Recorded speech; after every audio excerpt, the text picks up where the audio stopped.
बिस्मिल्लाहिर्रहमानिर्रहीम। Welcome back to my channel ख़ास yummy studio में खुश आमदीद। बहुत मज़े के हैं स्नैकर, बहुत टेस्टी हैं। दो ही चीज़ों से बनकर तैयार हो जाते हैं चटपट 30 सेकंड में। चलिए अब हम स्टार्ट करते हैं। मैंने 1 कप मैदा लिया था, उसको अच्छी तरह छान लिया था। 1 कप मैंने दही लिया था। इन दोनों चीज़ों को हम अच्छी तरह मिक्स कर लेंगे।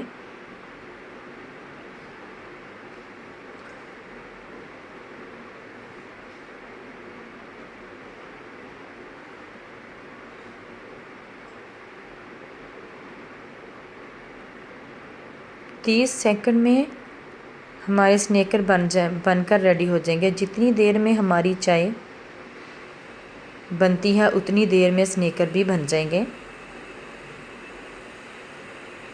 मैंने एक शॉपर लिया था, शॉपर के अंदर मैंने सारा मटेरियल डाल दिया था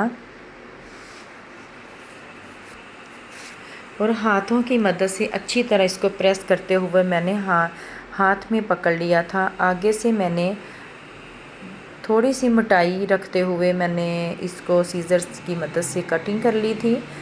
और आयल जो था मैंने इसी दौरान आयल चूल्हे पर रख दिया था। ये कुकिंग आयल है, आप चाहें तो घी भी ले सकते हैं।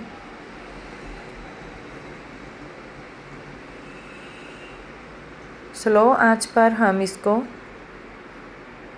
सारे स्नैकर डाल देंगे।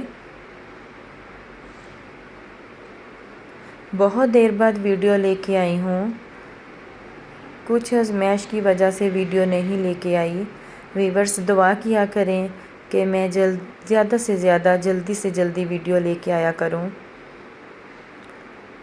बहुत मेहनत से वीडियो बनती है। एक लाइक कर दिया करें, कमेंट नहीं करना तो लाइक ही कर दिया करें। ये गोल्डन ब्राउन होने तक हम इसको फ्राई करेंगे, फिर हम डिश आउट कर लेंगे।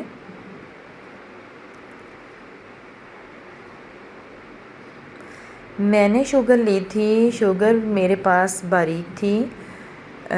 और अगर आपके पास बारीक शुगर है तो वैसे ही आप इस्तेमाल कर उसी के अंदर डाल लें, नहीं तो आप ग्राइंड कर लें। इसी के अंदर हम इसको रोल करेंगे, फिर हम इसको डिश आउट कर लेंगे। मैं आपको ज़रूर प्लेट में डालकर सजा के दिखाती, लेकिन मैंने जल्दी जल्दी में ये रेसिपी तैयार की है। आप भी ज़रूर ट्राई करना, दूसरों से शेयर करना। व्यूअर्स अगर मेरी रेसिपी अच्छी लगती है तो आप मुझे कमेंट बॉक्स में ज़रूर बताया करें और मुझे अगली रेसिपी तक दें इजाज़त। अल्लाह हाफिज़। अपना रखिए ढेर सारा ख्याल।